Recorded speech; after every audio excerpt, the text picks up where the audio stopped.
Good morning. কালি ভিডিঅ'টোত আপোনালোকক মই জনাইছিলোঁ এটা নতুন ড্ৰিংকৰ ৰেচিপি দিম, ফেট কাটাৰ ড্ৰিংকৰ ৰেচিপি। আজি সেই ড্ৰিংকৰ ৰেচিপিটো লৈ আহিছোঁ। কিন্তু কালি ভিডিঅ'টো আপোনালোকক জনাইছিলোঁ আৰু আজি আকৌ ৰিপিট কৰিম এটা কথা, যে ড্ৰিংকটো অকণমান বেছিয়ে ষ্ট্ৰং হয়, মানে পেটৰ প্ৰব্লেম ক্ৰিয়েট কৰিব পাৰে, মানে ষ্টমাক আপছেট, ডায়েৰিয়া, গেষ্ট্ৰিক এনেকুৱা তাৰমানে। আৰু প্ৰেছাৰ যদি আপোনাৰ ল' আছে তেতিয়াহ'লে প্ৰেছাৰ বেছি ল' কৰিব পাৰে। চ' সেইকাৰণে ড্ৰিংকছটো মানে ৰেচিপিটো আগবঢ়াৰ আগত সেইকেইটা কথা মই আগতীয়াকৈ জনোৱাত মানে দৰকাৰী বুলি ভাবিছোঁ। এই ড্ৰিংকছটো প্ৰথম দুদিনমান লওঁতে মোৰো পেটত প্ৰব্লেম ক্ৰিয়েট হৈছিলে, গেছ হৈছিলে আৰু ডায়েৰিয়া নহয়, অকণমান ষ্টমাক আপছেট হৈছিলে।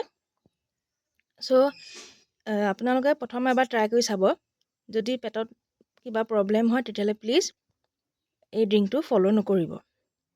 এই ড্ৰিংকছটোৰ কাৰণে এল'ভেৰা এডাল ষ্টিক কাটি লৈ পেলাই মানে ভালকৈ অকণমান পানীত তিয়াই থ'ব দেই। অকণমান মানে এটা গ্ৰীণ কালাৰ কেমিকেল এটা ৰিলিজ হয়, সেই বস্তুটো মানে পেটৰ কাৰণে ভাল নহয়। চ' পানীত অকণমান তিয়াই থ'ব, ভালকৈ চাফা কৰি ল'ব। চাফা কৰি লোৱাৰ পিছত সৰু সৰুকৈ কাটি ছাইডডোখৰ আঁতৰাই পেলাই বাকলিটোৰ পৰা এই ভিতৰৰ যিখিনি উপাদান বগা বগা যিটো জেল টাইপ ওলায়, সেই বস্তুটো উলিয়াই ল'ব। আপোনালোকে যদি বস্তুটো কেনেকৈ উলিয়াব লাগে জনা নাই, তেতিয়াহ'লে আপোনালোকে মোক ক'ব পাৰে, মই কেনেকৈনো উলিয়াব লাগে সেইটো এটা ভিডিঅ' আকাৰত আপোনালোকক জনাম বাৰু। কিন্তু মই ভাবিছোঁ আপোনালোকে পাৰিব, সেইকাৰণে আজি একদম ডিটেইলছত মই নাই দিয়া। উলিয়াই থৈছোঁ এইকণ, এই এল'ভেৰা টুকুৰা সেইকণ, আৰু লগতে আদা অকণমান টুকুৰা এটা, আধা ইঞ্চিমানৰ টুকুৰা এটা এনেকৈ চাটনি চাটি লৈছোঁ, আৰু অকণমানি সৰু টুকুৰা নেমু আৰু আধা গিলাচ পানী। এই গোটেইখিনি মিক্সিত জাৰ এটাত, নেমুখিনি চেপি দিব, নেমু টুকুৰাটো এনেকৈ এজেহল দিব নালাগে, ৰসটো চেপি পেলাই দিলেই হ'ল।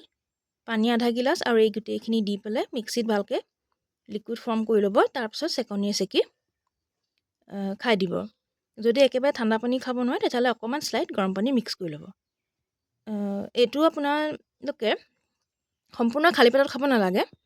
সম্পূৰ্ণ মানে শুই উঠিয়ে যিটো ড্ৰিংক সেইটো নহয়, এইটো আপোনালোকে 10টা 11টা এনেকুৱামান ভিতৰত খাই দিব। একদম এমটি ষ্টমাক নাখাব, এইটো বেছি প্ৰব্লেম ক্ৰিয়েট কৰিব আপোনালোকক। ময়ো নাই খোৱা এমটি ষ্টমাকত। আপোনাৰ ৰাতিপুৱা শুই উঠিয়ে এটা নৰ্মেল ড্ৰিংক লৈছোঁ, ফেট কাটাৰ আগতেও যিটো খাইছিলোঁ সেইটোৱে লৈছোঁ।